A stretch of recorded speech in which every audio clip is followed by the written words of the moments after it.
Второй, я первый, как слышно. А вы знали, что скоро в Кыргызстане может появиться страшное слово «иностранные агенты»? Причем им станут не иностранные разведчики и шпионы, а рядовые кыргызстанцы. Журналисты, блогеры, пользователи соцсетей. Что это за понятие «иностранные агенты» в Кыргызстане? Разбираемся и объясняем простыми словами. Депутат Жогорку Кеңеш Надира Нарматова инициировала закон об иностранных агентах. Ее поддержали 30 парламентариев, среди них депутаты Матраимов, Токторбаев, Малиев. Закон еще не принят, он находится на рассмотрении в парламенте. Иноагентами признают все некоммерческие организации, получающие деньги из-за рубежа и принимающие участие в политических акциях, либо формирующие общественное мнение. Любые люди, блогеры, журналисты, пользователи соцсетей, которые будут пропагандировать деятельность иноагентов, будут привлекаться к уголовной ответственности. Под этим подразумевается получение любых денег из-за границы. Донат в $10, монетизация Ютуба или Инстаграма, если вам за рекламу заплатила иностранная компания. Да что говорить, если вы экспортировали мед или картошку в другое государство или получили денежную помощь от родственников из-за рубежа, поздравляем, вы иноагент.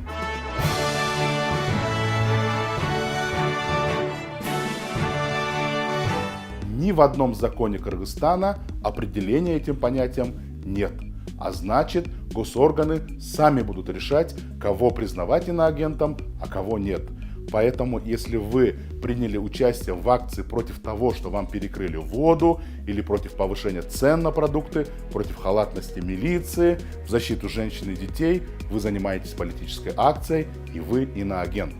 А формированием общественного мнения может стать любой ваш пост в соцсетях, например, с критикой чиновников, или комментарий с требованием о справедливости, а значит, это тоже будет служить поводом признать вас иноагентом. При этом Нарматова и Ко еще и решили изменить уголовный кодекс страны и жестоко наказывать иноагентов или простых людей, которые их пиарят. Теперь, если иноагент побуждает граждан отказаться от исполнения гражданских обязанностей или к совершению иных противоправных деяний, то иноагентам грозит до 5 лет лишения свободы. А вот если люди, журналисты, пользователи соцсетей пропагандируют деятельность иноагентов, то им за это грозит до 10 лет лишения свободы. И опять-таки, нигде не прописано, что такое пропаганда. Лайки, перепосты, комментарии, цитирование – все это может быть пропагандой. И если вы пишете на тему смога, повышения цен, безграмотности депутатов, безделья чиновников, за все это можно получить до 10 лет лишения тюрьмы. Для сравнения, за грабеж дают до 2 лет лишения свободы, за изнасилование от 5 до 8, за торговлю детьми до 8 лет, за убийство от 8 до 12 лет. Вы можете только представить себе, один критичный пост, касающийся, например, смога в Бишкеке, будет караться жестче, чем преступления насильников, убийц, похитителей детей. И такой закон инициируют наши депутаты. Говорить и писать будет запрещено практически про все. Написали пост или коммент, что смог это плохо, это не политика. Но если вы пишете, что из-за разгильдяйства чиновников смог никак не уходит, вы иноагент и получите 10 лет. Если вы ведете блог про здоровье, это не политика. Но если вы говорите, что лекарства дорогие, врачи некомпетентные, а экология ухудшается, вы иноагент и получите 10 лет. Словом, за любую критику чиновника любого калибра вы рискуете стать иноагентом. И по заявлению, скажем, Бишкек-водоканала, которого вы критикуете за отсутствие воды, вы получите 10 лет. А за распространение вот такого ролика вы получите срок больше, чем грабитель или похититель детей. Южный магистрал.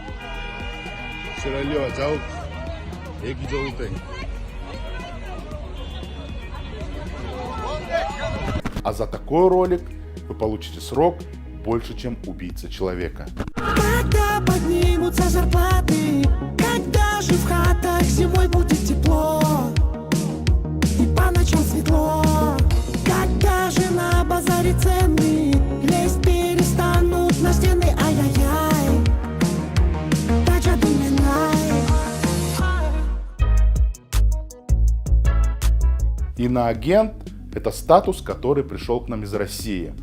Там иноагентами признаны сотни граждан, певцов, комиков, блогеров, журналистов, таких как Юрий Дудь, Илья Варламов, Семен Слепаков и даже любимый нашими депутатами Моргенштерн.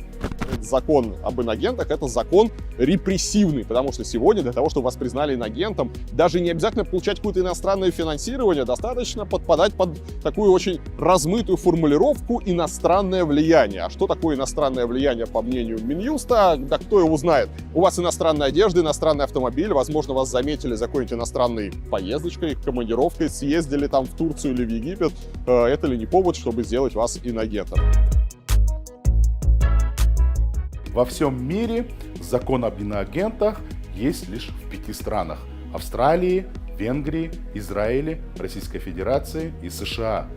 Зачастую сторонники закона об иноагентах ссылаются, что он есть даже в самой демократической стране США. Однако это чистой воды манипуляция. Закон об иноагентах в США не имеет ничего общего с законопроектом, который хотят принять в Кыргызстане.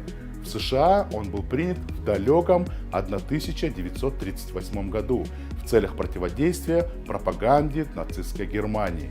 Сейчас этот закон направлен исключительно против чиновников и лоббистов США.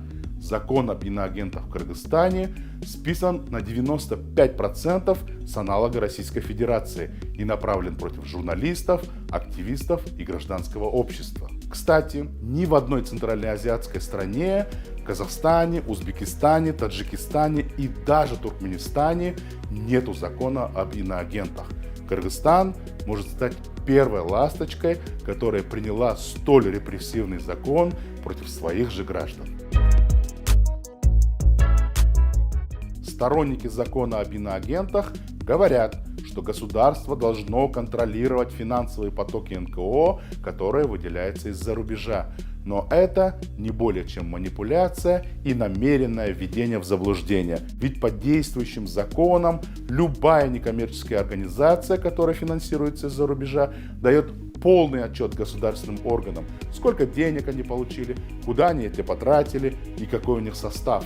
Все данные направляются в государственные органы. На самом деле закон преследует другую цель – полностью ликвидировать гражданский контроль за деятельностью чиновников.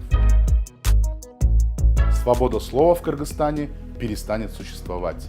Под страхом тюрьмы люди, журналисты, блогеры прекратят критиковать чиновников и указывать на их недочеты. Вследствие этого может резко вырасти коррупция, социальная несправедливость, чиновничий беспредел. Граждане и журналисты перестанут контролировать власти. Возможно, прекратят свою деятельность многие НКО, которые снабжали аилы чистой питьевой водой, продвигали сельское предпринимательство, помогали людям с инвалидностью и детям-сиротам. Международные организации резко сократят на эти цели гранты и льготные кредиты, а Кыргызстан рискует потерять статус островка демократии. Поэтому именно сейчас каждый кыргызстанец может обратиться к своему депутату и попросить подумать, нужен ли такой закон Кыргызстану, и попросить голосовать по этому вопросу умом и сердцем. И да, я не иноагент. Я кыргызстанец.